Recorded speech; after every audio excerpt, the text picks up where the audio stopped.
Hi, this is Melamic Art and my name is Mikki, and I'm back with another product review, and today we have our Tombow dual brush pens, and this particular one is the portrait palette.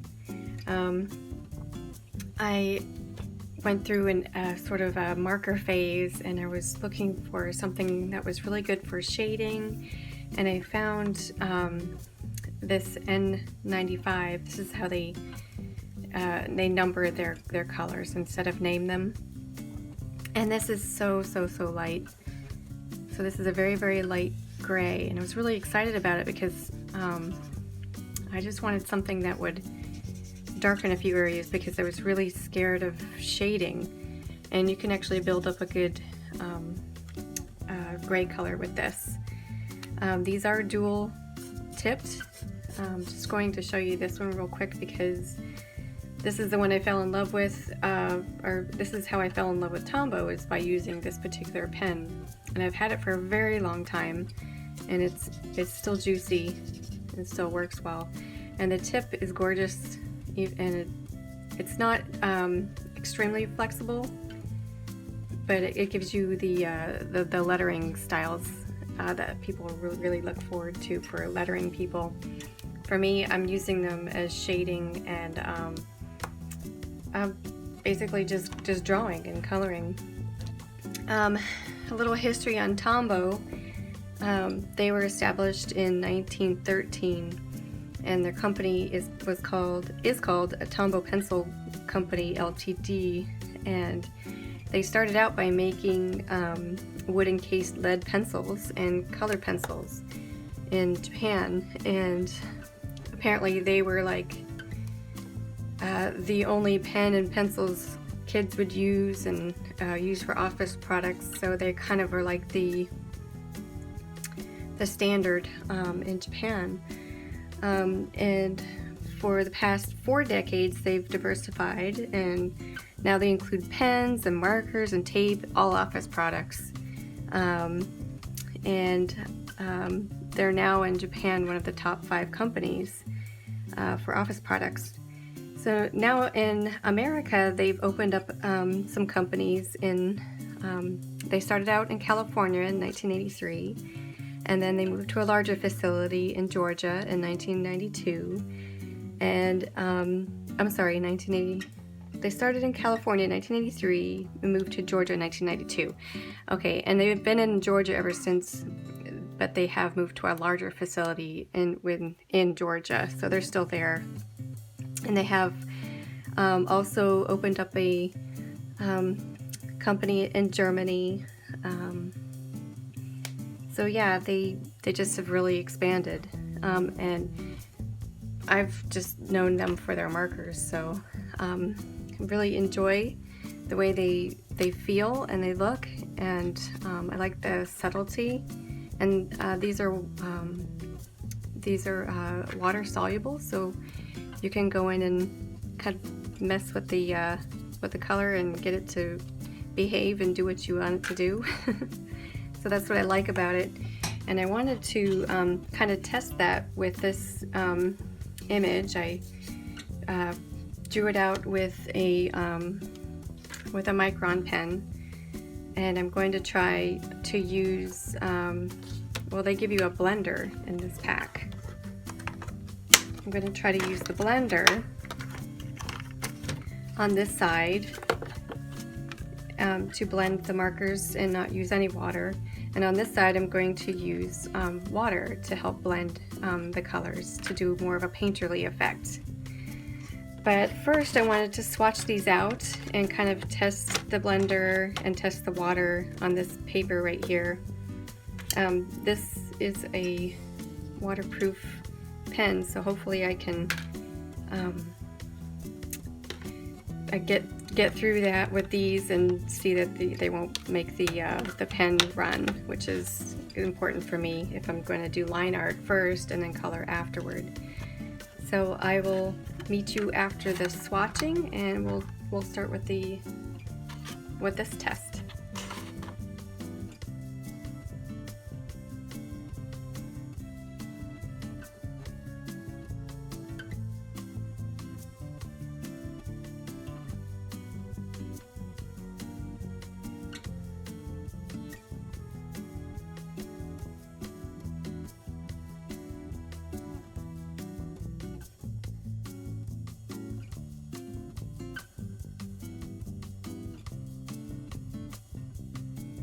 Okay, so here's my thoughts after swatching them out, using the blender and the water to kind of see how soluble they are.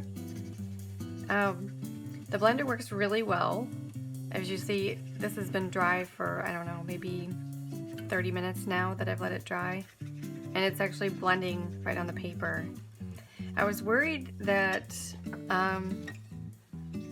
this paper is very thin watercolor paper, and this is hot press. So I was worried that it actually will, this will grind up your paper.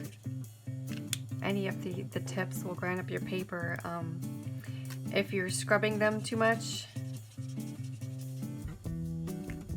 Because I started to get this really grainy look over here. And I don't know that these blend too well. You see this sort of grainy look here, and then if you go over with the blender, it actually pulls up the fibers. So I tried it here and it kind of did the same thing. It's really rough right here. So for that, I don't give it high marks, but I think alcohol markers would work better for blending and for portraiture. That said, they still blend out well to the, you know, the edges blend out pretty well. I just don't know that I can get a good graduation from one color to another. I'm sorry if I'm getting a cold, so if I sound off today, it's because I am a little. But all in all, they're okay. It's only that bothered me, and using a little bit too much water is going to make the color pull back into itself, I guess. And the water kind of pushes the color away, and so you'll get these halos here. But I'm still going to give it a shot to try to do these portraits. So these are my thoughts for this right now. I really like the colors. Like, the colors are really nice and faint. This pink is so light. I could easily see myself using this for building up layers. But I don't know that this is going to help me very much, but you never know. We'll see. I haven't tried it before. So next I'll be doing a time-lapse of this, which is blender versus paintbrush with water. Okay, see you after that. Oh, the other thing I wanted to say was this black N15 is a cool black. There's a lot of blue undertones, and I'm surprised they did that. I would think that they would want a warm black in there to sort of go with the warm colors of skin, but this is so blue you can actually see it. I don't have a red black to show you, but I was kind of disappointed about the black in here, so I guess I just want to throw that thought in there. Okay.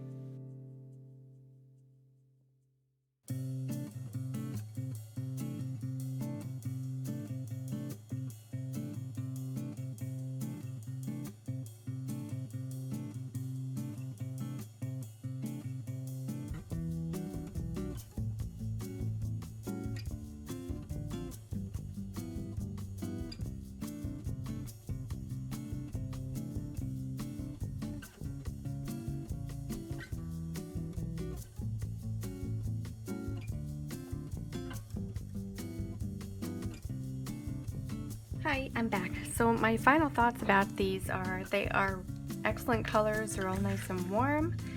The blue is very cool, but I guess I can, you can use it. I just wouldn't use it on someone's skin. It just doesn't seem natural.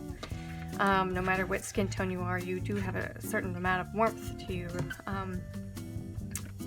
For the blender, I almost would forego the blender because it just doesn't seem to blend as well. I found upon trying out different brushes that a nice little chisel brush works really well for scrubbing in the blending on this side. This is all black now, but it really does have a nice. This is a 1/4 inch chisel, and I was able to really scrub in some of those blending. Anyway, so all in all, they're pretty great. The blender, it's a shame that it doesn't work better than it does. I am working on 140-pound cold press cotton paper, so it may have something to do with it. You may need some Bristol paper in order to blend a lot better. And I'm actually kind of surprised I got this much blending from the water on watercolor, the water blending side. And I'm surprised I did this well on this paper with just the blender. So Bristol paper or something that has to do with marker paper or something shinier. The hot press paper, it doesn't seem to make much difference if it's hot press, because this paper just soaks up the inks.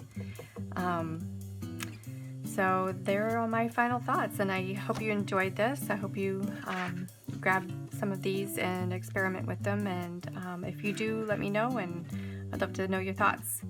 All right, thanks for joining me. Please like and subscribe, and I'll see you in the next video.